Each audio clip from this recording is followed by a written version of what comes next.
Rachel Jenkinson is a third-year trainee teacher specialising in art at Edge Hill University. She's currently on a placement at Garswood Primary School near St Helens, where Pam Potter is the co-head teacher. The teachers at Garswood are encouraged to be creative in their planning, to work to ensure that the children are experiencing a breadth of opportunities, to develop skills that reach beyond the 2D curriculum and ensure that they embrace opportunities for problem solving, for team building skills, to encourage them to become leaders and learners of the future. Lucy Price is the Year 2 teacher at Garswood and teaches the class Rachel is working with. She discusses with her the teaching Rachel will be carrying out whilst at the school. If we talk about the different areas that you're going to be planning, think about the different subject areas that you could include together. We try and get in as many different subjects as possible within the lessons, and the children have opportunities to access activities that will cover areas of the curriculum without them knowing really. So we've got some QCA units that we want to follow. We don't need to stick to them rigidly as long as we cover the objectives that are in there. Do you need to do any external visits as part of your course? Actually I do. As part of one of my courses at Edge Hill, it's external visits and trips. That includes different curriculum areas and how we can cover those objectives actually on that visit. Right. So preferably if we could visit a farm, that would be really useful. Yeah. I've been thinking about going to the Walker Art Gallery because there's a very nice painting there. I think that would include all these objectives on the farm. Brilliant. I'd really like to take the children out of the classroom and get them involved in an outside learning environment. I really want to get the children involved in how exciting art can be. Kate Simpson is Senior Lecturer in Primary Education and also leader of the External Visits and Partnerships module at Edge Hill University. Cross Curricular Planning is increasingly more common in schools. I think certainly since 2003, and excellence and enjoyment and the drive towards creativity with the website in 2005 and the Learning Outside the Classroom manifesto, it's making it much more popular with schools. In fairness, I think it's always been there in some guise or other because it's the most natural way to teach. We understand that children naturally make links, so therefore kind of artificial division of subjects doesn't really make very much sense, and I think teachers appreciate that and have always appreciated that. Rachel goes to Edge Hill University, where Kate advises her about her plans for the cross-curricular scheme of work. So Rachel, has the school given you an indication? Yes, they've given me plans from the QCA scheme of work. I've got the idea of farming and visiting a farm.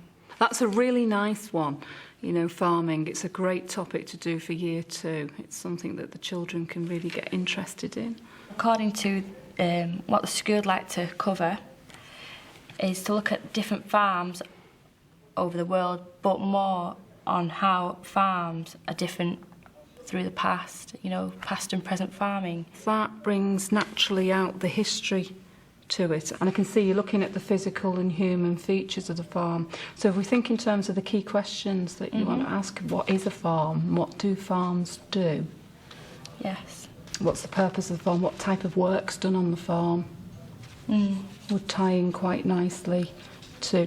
You could also look, thinking about sort of the wider issues that are going on, what about looking at, some of the issues to do with farming and the way that farms have changed? Yes. It lends itself, doesn't it, to role play. Have you had any thoughts about I have role actually had a play? conversation with the class teacher about doing some role play at the gallery. That's nice, isn't it? Because it actually makes it more interactive for them when they're in the gallery. I've also got the painting we'll be concentrating on. And it is an image of an old-fashioned farm back in the 1930s. It's called Springtime in Eskdale by James McIntosh Patrick, and that's in the gallery. Well, that's a great picture. The key is two things. The first is to think about what do you want to get out of the gallery visit. And then the second part, we can think about what can we actually do in the gallery that's really going to stimulate the children. And I'm quite happy to come on the visit if that would... That would be a fantastic help, yes. That's great. I'm really looking forward to this. I'm really looking forward to it as well now. Great. I can't wait. I can't wait. Thank you very much, Kate, Oh, for you're all your welcome. help. You're welcome. I'll see you soon. Yes, I'll see you soon. Rachel puts her plans into practice when she takes the children on the trip to the Walker Art Gallery in Liverpool. Right here too. I want you to make sure you can see this painting here. The painting is called Springtime in Epsdale, and it's by a man called James Mackintosh Patrick. It's a scene of a farm and the surrounding countryside. Now within that painting is typical farm animals, and really I'd like the children to identify those animals in the painting, and I'd like the children to identify with the feelings of the different characters in the painting, and then that really brings in the curriculum link of PHSE, how to deal with emotions and how different people might be feeling, and the link, the relationship between people, and also how animals may feel. Painting, how many? After an introduction to the painting, Rachel splits the children into groups to carry out various activities. There was another little girl. Do we remember how many characters there were in the painting? How many children and adults were there? Do we remember? Yeah. So we had 10 people. So who were the people? Can we think of the first character we saw? What struck you when you first looked at the painting? There was a little boy waving to his friends. waving to his friends. You remember? He was running down the path. What should we call him? We'll give him a name. We need a name for that boy, I think. What, Casey, you're good at names. That's a nice name, isn't it, Miss Price?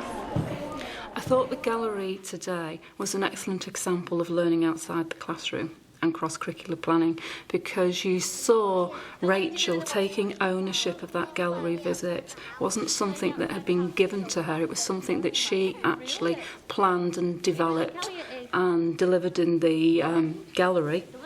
Also, I thought you saw the responses of the children, that they were actually doing the geography, they were doing literacy, they were doing PHSE, and they were having a jolly good time. Fun was very evident, you know, with those children today. The children carry out some role play by taking on the characters of the figures in the painting. What I want you two to do now is to think very carefully what each of your characters will be feeling at this moment in time. And when I come and touch your head, you're going to be very still, you're going to be like the painting, and I'm going to touch your head and you're going to tell me how you're feeling and what you're doing there now. Are you ready? And who am I going to touch to come alive from the painting? It's going to be the washerwoman. Washerwoman! What are you doing on the floor? Washing. Washing, and what are you washing? The clothes. Clothes, and who's the clothes for? The little boy. The little boy, and is it all the little boys washing? Sleep, go back to in the picture, and who's going to be next? Who's going to be next? I think it's going to be Elliot, the little boy running down the path. Elliot, what are you doing running down that path? Waving. Waving? And who are you waving to? The mum. Your mum? And is your mum saying bye to you? Next. The opportunity to visit the Walker Art Gallery really gave an innovative starting point for creative learning and cross-curricular approach to planning, and that is something that I know Miss Price hasn't tried previously, and again she said that's really inspired her as a teacher. I think to allow the children the opportunity to get out of school, see life beyond the walls of the school, is invaluable. Rachel implements the second aspect of her plan at Farmer Ted's farm in West Lancashire. Farmer Ted's is a working farm that also operates as an education centre for tourists, locals and school groups. I think it would be a fantastic opportunity to have that interaction with the farm animals, and also it's a good way to introduce the children to where their food comes from. It doesn't come from supermarkets in the freezer. Right then, good morning everybody. Good morning. Fantastic. Now then, my name's Jill and I'm the Animal Barn Manager here at Farmer Ted's. So I'm going to be looking after you for today, and we're going to be doing lots of different activities. Now then, Farmer Ted's animals are all very, very friendly. they all have names and they like you to call them and they like you to stroke them. But it's very important that you don't put your fingers near their mouths. Now can we wiggle our fingers? Farmer Ted's has tailored its educational approach to teach the children what happens throughout the year and about animals, crops and buildings. During their trip, the children are given the chance to meet and interact with an assortment of farm animals. All right, can I have the first 4 children from this end, please? Yep. There we go. There we go. Do you want to take your brush from the box? He's just saying hello. There we go.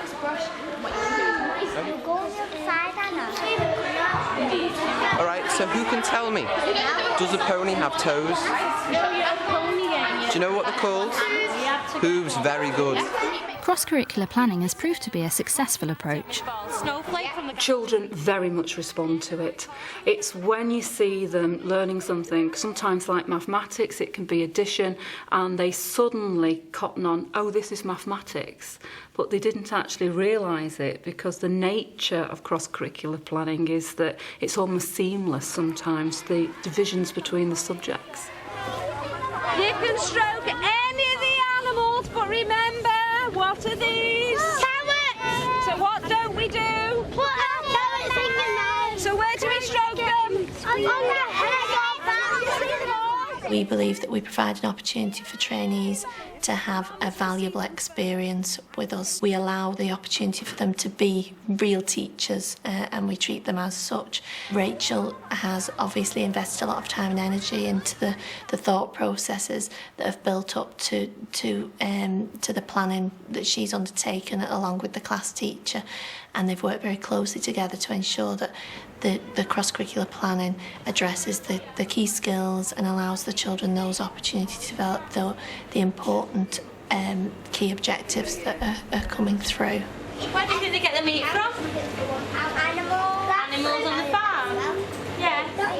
I believe the impact of cross-curricular planning is that the teachers feel freer, they feel inspired, they want to engage with the learning objectives and ensure that they are effectively conveyed to the children, that the children can grasp those and run with them and ensure that they get an opportunity to learn about what they're interested in and to also reach beyond what could have been quite a restrictive curriculum. I'm so glad I've chosen this career path, as it's ever changing and I will be forever learning, which is fantastic. It's an exciting way to teach because it undoubtedly stimulates children. Children naturally respond to it, and therefore teachers see the motivation in children. So if you stroke it just very gently down, these are called Rhode Island Reds, and the reason why Farmer Ted has them is because they're very good at laying eggs. Do we all like boiled eggs and soldiers? Yeah! I think it's also, it empowers them and it gives them a sense of ownership and creativity in the curriculum. And we're asking them ever increasing to be more creative and to sort of move away from the tablets in stone that every single teacher is teaching exactly the same regardless. And I think that's what cross-curricular planning enables teachers to do.